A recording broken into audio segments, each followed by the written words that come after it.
เป็นจังได้ครอบครัวตะกี้คือว่ามาตกกรรมลำบากเป็นแบบเป็นนี่นะตะกี้แต่ก่อนนะเราสู่ฟังลูกเป็นจังได๋เป็นหาเรื่องหาเล่าใช่ว่าเป็นผู้ให้เลยแหละเป็นปอบเป็นก้าแล้วยาย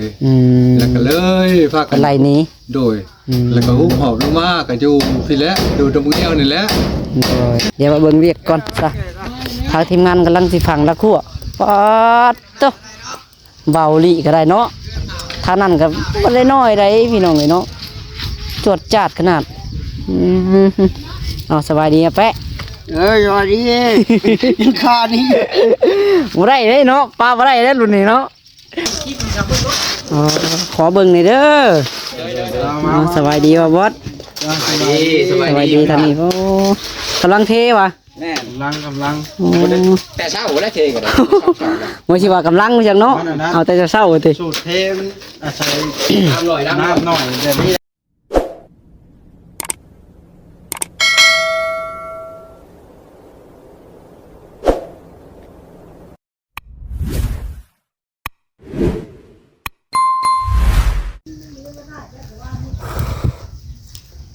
พี่น้องไงเนาะมื้อนี้เห็นแปลงหน้าแปลกตาเด้อพี่น้องนี่ขออนุญาตเนาะใส่แว่นตอนขับรถมาเมื่อกี้พี่น้องไงแมงไหม้เนาะบินต่ำตาเนาะนี่ก็มาฮอดเฮือนซานันแป้นเฮือนน้องแต่เนาะเป็นที่เรียบร้อยแล้วก็มื้อนี้พี่น้องไงเนาะมาฮอดมาจอมมาถึงก็สิชวนกันเฮ็ดเวียกฝังละครัวเนาะแล้วก็สิเลาะเบิ่งเฮือนซ่านไทยนี่อะไรพี่น้องไอ้เนาะจักเกินไผแน่พี่น้องนี่น้องหลาก็ได้มาเมื่อวานนี่ว่าจะได้ถ่ายก็บ่ได้ถ่ายเนาะแบตโทรศัพท์กับเบิดพี่น้องไอ้เนาะนั่นแหละว่าสิมาถ่ายให้พี่เบิ่งก่อนเลาะเบิ่งแค่นี้แหละพี่น้องเฮือนหลังนี้เอาเบิ่งหลังนี้ก่อนเนาะแล้วก็หลังนั้นหลายหลังนี่แหละพี่น้องไอ้เนาะจุ่มนี่เนาะเบิ่งเฮือนซาลันแป้นแต่ละหลังก็คือสิตัวพอสมควรอยู่พี่น้องเนาะ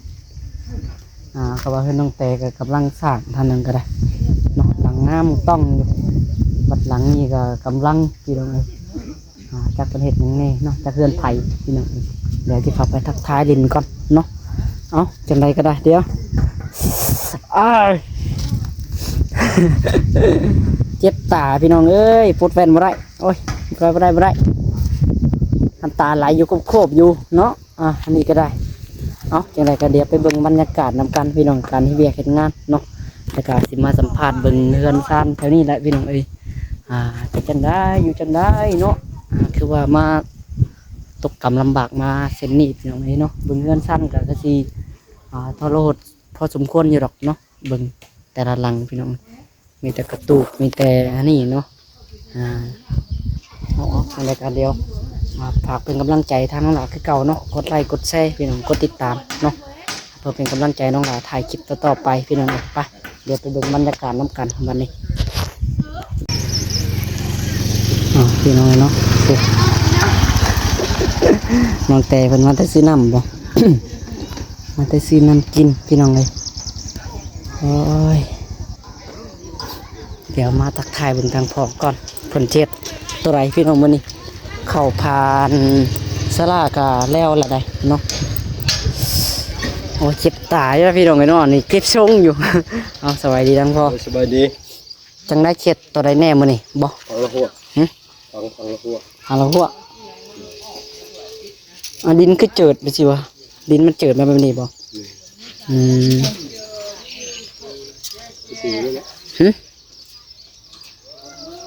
เริ่มสิฟังแล้วหัวพี่น้องเนาะรักเลยมันจังไรกอแมทบ่หนึ่ง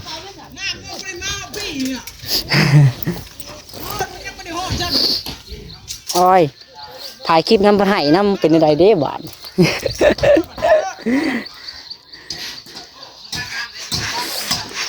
ที่พุ่นค่าติดตาไปน้องนี่ไปเดี๋ยวไปเบิ่งเฮือนหลังนี้ก่อนเนาะประเทศอีสานก็บอกมนุษย์กลัวอยู่มันนั่นยังมาเบิ่งเวียกเบิ่งงานพี่น้องนี่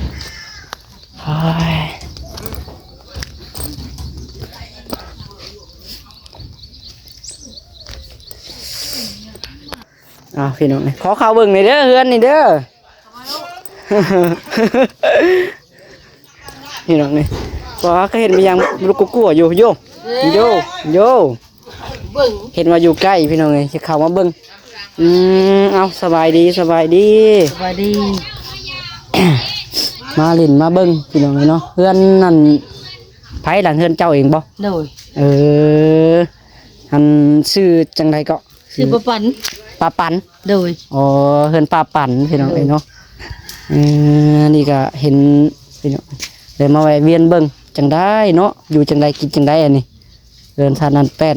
เนาะอยู่กันจักครัวบ่ปะ โยสองคนนี่เลย สองเท่า โดย นี่ดิเฮ้ยออกมาก่อน อยู่กันสองเท่า หลานสบายดีหลานชายครับ สวัสดี โอ้อยู่กันสองเท่านี่บ่ โดย ใส่หาวนอยู่วนนั่งดูเดี๋ยวจะถามเล็กเนาะ เข้าพากันอยู่ นั่งเยอะ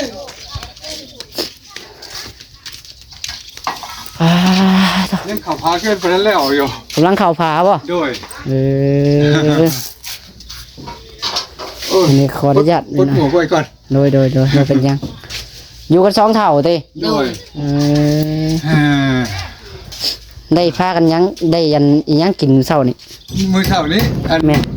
พักกันจับเจ้าพริกกัน จ้ำแจ้ว ด้วย โอ้ยเนาะก็จ้ำแจ้วบาดบ่มีผู้ไปหากินบ่ ไม่ได้ไป บ่ได้ไป หนักขน้อยหนักแข้งขน้อยฮักนี่3 ปีเลยนี่3 ปีนี่แหละจังย่างได้แน่นี่ แข่งฮัก โดยรถชนขน้อยเด้ เป็นอะไรอยู่แข่งรถชน ขน้อยไปหาข้าวนี่แล้วย่างทุกอย่างนี่แล้วหาข้าวหาปลานี่เลยบ่มีข้าวกิน แต่งผัวไปแบบเพื่อนมาไปขอบ่เป็นบ่คือขน้อยบัดนี้ รถชนเนาะ โด โอ้ ย ตะ น่ะเคยนั่นก็น่ะเคยขน้อยได้นั่นก็ได้ อันนี้แบบอันคนว่าอยู่บ่ละเฮ้ยบ่ละคนรออยู่อันนี้เพราะว่าเป็นผู้ใดเฮ้ยคนขาวๆเนี่ยเอาบ่ละตัวเองเว้า เขาเคยมาแถวนี้ตลอด แม่เคย เขามาเฮ็ดงานอยู่แถวบ้านอันนี้ ว่าเคยเห็นเรื่อย โดยหากนมานี่ก็เฮ็ดงานตะกี้โอ้ยเป็นปีพุ่นแหละอยู่นี่ก็อยู่แถวเฮือนประมาณเฮือน ว่าบริษัททักทายเดียวเท่านั้นแหละเพราะแต่เลี้ยวบางดาเดียวคนไป ใช้แว่นนั่นน่ะอันนี้แม่งไม่ตำตา แม่น ยังเจ็บตาอยู่น้ำตาไหลอยู่นี่ก็ได้ เอาอันนั้นเด้อล่ะเด้อใส่เด้อเมื่อไรขวดขมิ้นให้เขาวันเอาน้ำนมให้เอาน้ำนมใส่ให้เลยอันอู้ที่ก่อนล่ะใช่มันจังบ่แซ่บลูกเอ้ย แท็กซี่แล้วกันซาลานแฟนกันดิ โดย มึงตะกี้บวกกิน อยู่จังไดบัดนี้อยู่จังไดนอนจังไดนี่อยู่ไว้นี่แล้วเนาะ โดยตะกี้บวกกินมืดฝนฟ้าได้ซ่ะย่ามันฝนฟ้ามานี่หาที่นอนบ่มีเลยเปียกเบิดพากันเข้าห้อง มา น้ำ นานละอยู่น้ำลาย นี่แหละ เจ้า อยู่ไปอยู่มาแหละพอดีขอผาน้ำเพิ่นขอฟ้าน้ำเพิ่นเพิ่นก็ให้ก็ได้ เขาทางอันนี้บ่ยูทูบเบอร์บ่เขาพาเฮือนนี่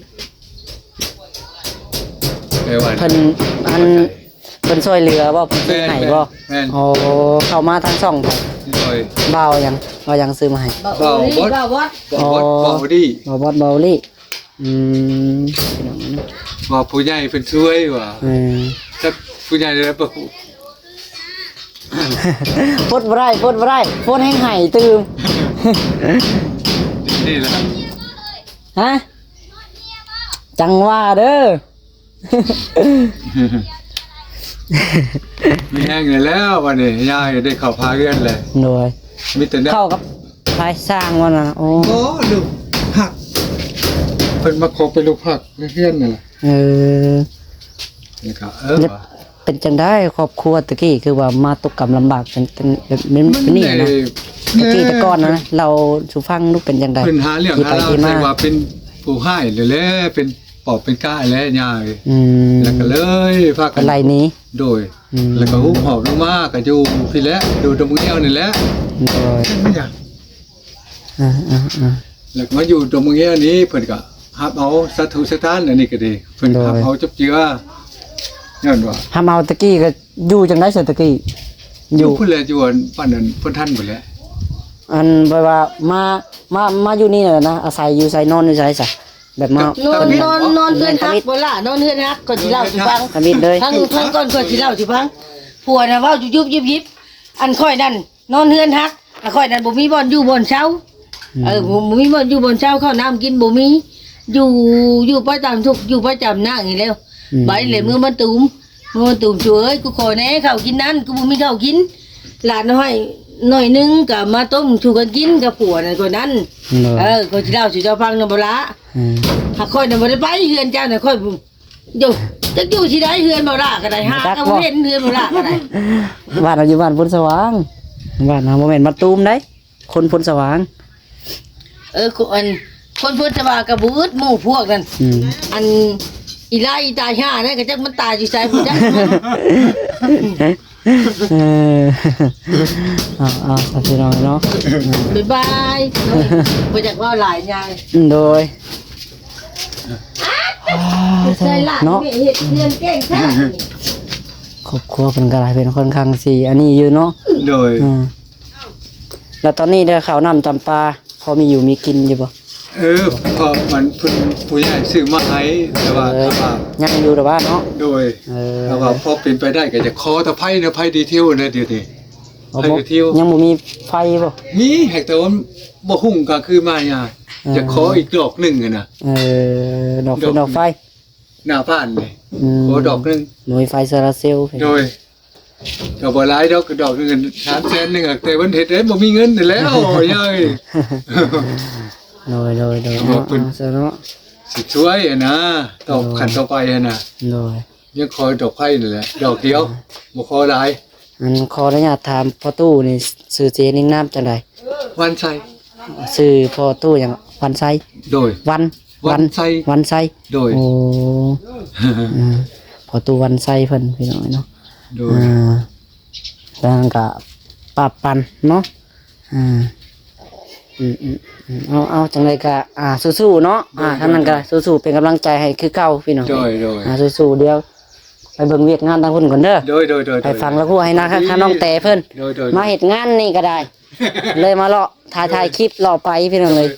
มาให้เฮ็ดงานอยู่นี่หาเงินหาค่ำมื้อนี้ก็ได้บ่ได้หาก็บ่มีกินคือกัน ต้องได้หาตลอด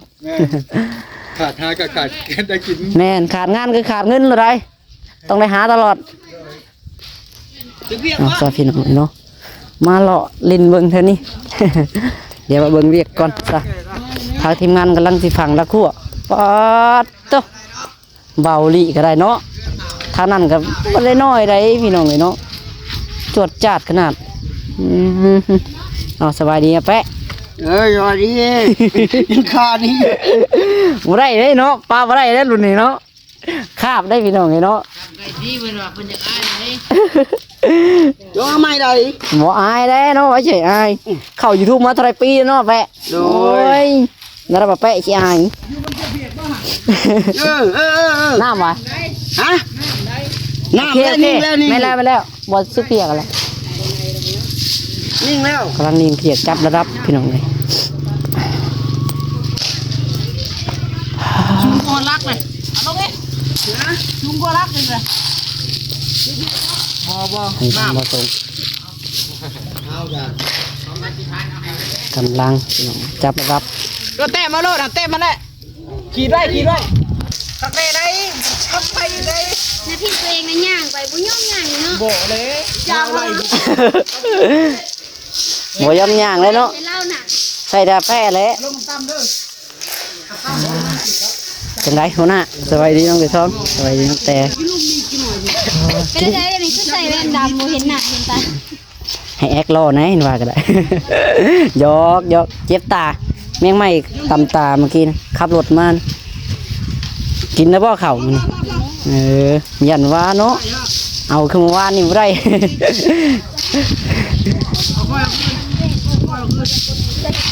ต้องเบาดีก็เอาดีรอทางน่ะ ส่วนจากอันนี้เด้แด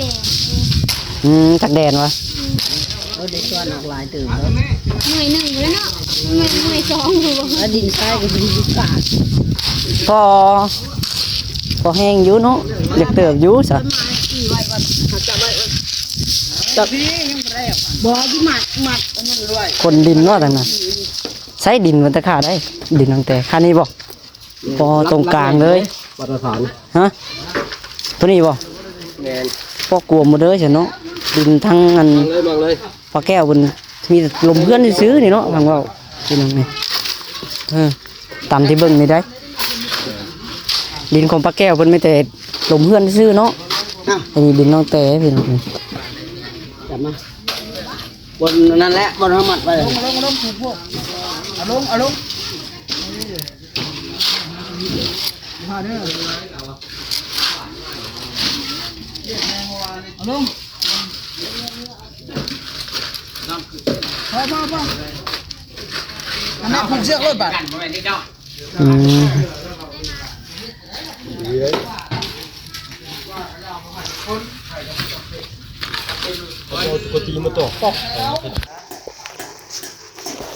เป็นเนาะ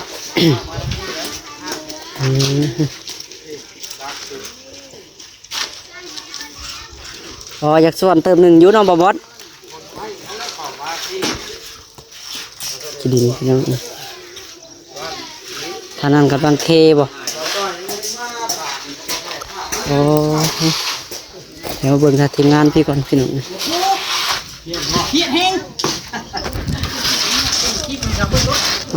ขอเบิ่งหน่อยเด้อ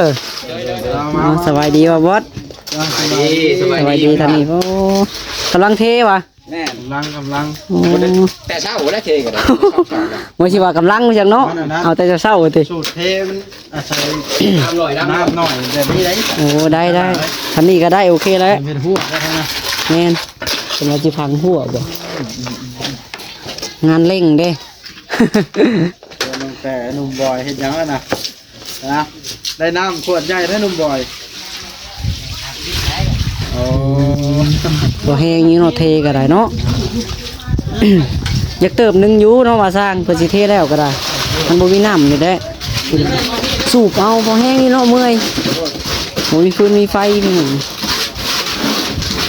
จับเที่ยวเงินข้างเด้อหัวหน้าเด้อถือข้างเด้อ เอาเลยเอาดอกเบี้ยมือละชุดเอาว่ามือละลาดเดี๋ยวมือละชุดได้แหละ ดินก็พอดีตรงนี้เลยเนาะได้คนดินนี่ได้พี่น้องกระเจ้าก็ได้ เอ๊ะไปยอม ได้คนเข้ามาพี่ส่วนเนาะสกุดทางลักหัวเนาะจะมันจักลักลักหัวก็ได้ ไปแล้วเฮ้ยน้าเอาอะไรนะ ให้ข้าเจ้าชวนดินก่อนเอาคุดทางหน้าไปแล้วเนาะพ่อเห็นคุดกันนะ เอาเบิดเด้คนละหาคู่ สบายดีน้องจ้อยจากต้นมาเสา 19 19 คุณหาตุ้ เป็นหาต้น นี่เฮาเอาตะคานี่แหละเบิดแล้วหอดดอกดินทรายนะ เพิ่นหมายตัวนี้ได้เพิ่นเนาะดินมันนอนเด้ ดึงไม่ออก ดึงก็ดึงนะ ดึงไม่ออกซอยเพิ่นดึงแม่ ดึงเข้าในบ่คือดึงไงบ่ โอ้ ออกมาทีแล้วเวลาเป็นตีกับ ไม่หลังนี่บ่ของป้าจ้อยเพิ่นเอ้ยป้าแก้วเพิ่นบ่ จัดทางเดียวเลยเห็นอยู่ซอยเลย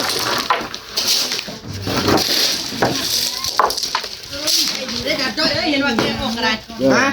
แกออกไว้ดีๆเด้อ เจ้าตัวกองไว้ทั้งหุ้นเลย มาให้นี่จะ แล้วจงกองไว้ไหน เฮ้ยนี่ตัวนี้มันมีแล้วนะลูกใช้ข้างง่ายว่าเขาเป็น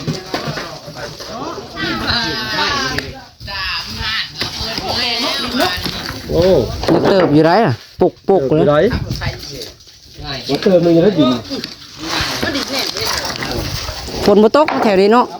เมื่อวานตกได้ทางบ้านตกบางแห้งทางบ้านน้ำจนหง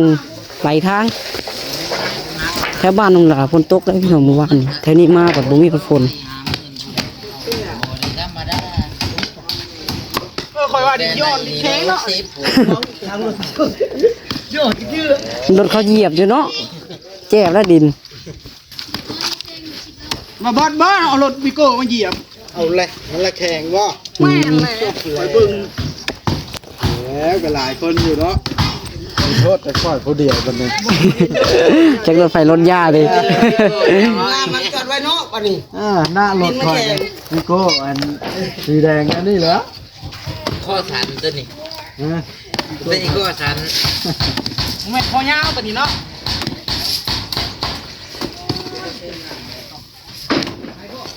จะเช่นบ่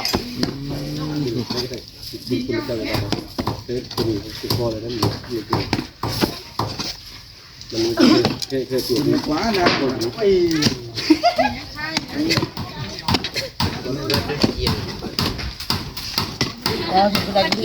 เฮ็ดไปเฮ็ด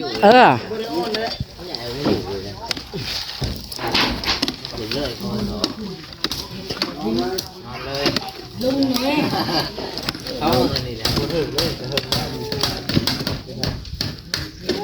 มีจ่อยเอาละเพิ่นเงินลายแล้วเพิ่นมาชื่อวันนี้มันชื่อเพิ่นว่าชื่อ ซื้อแล้วบ่ให้ลูกคู่ละ50เนาะลุงได้หลาย เพิ่นลายเนาะ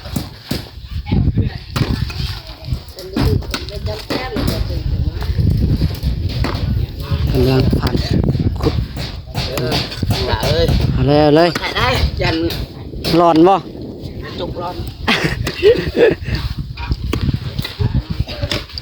อันนี้ต้องมันดีแท้อันนี้ต้องมันดีแท้ มันใครแต่บ่กินแห่แข็งอย่ามันแต่บ่กินแห่ได้ไป แม่น คันบ่กินแห่เนี่ยป้ามันแข็งแต่หน้าเทิงซื่อแล้ววะนี่เนาะต้องดุมคือโอเคอยู่ ดีนะ น่ะงอนอยู่ได้ล่ะดินกระเจ้าคูนใหม่จักแข็งแต่หน้าเทิงซื่อ 14พุ่นแล้ว14ล้านบาท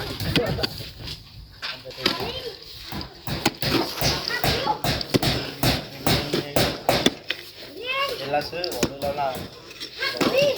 เป็นชาวบ้านแม่ละเถอะ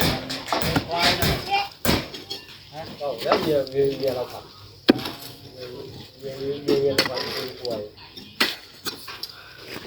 แล้วจำนั้นบ่ คุณเหรอ จักแล้วเนาะ แต่ละแปลงบ่ นี่มันจักกันได้ดิแล้วเรามีความเยอะมีเราไม่ทำเราไม่ได้เราใช่กันโดนเป็นยังขาม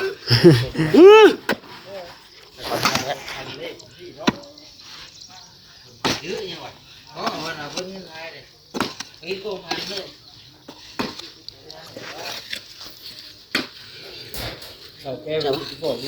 ได้ซะพี่น้องโอเคสำหรับคลิปนี้ก็สิขอตัวไปก่อนเนาะจังไดก็อยู่ดีมีแฮงบ่สุขคนพี่น้องเอาสำหรับคลิปนี้ก็สิขอกล่าวคำว่าพี่น้องเนาะตัวสบายดีบ๊ายบาย ไม่เอาไปเลย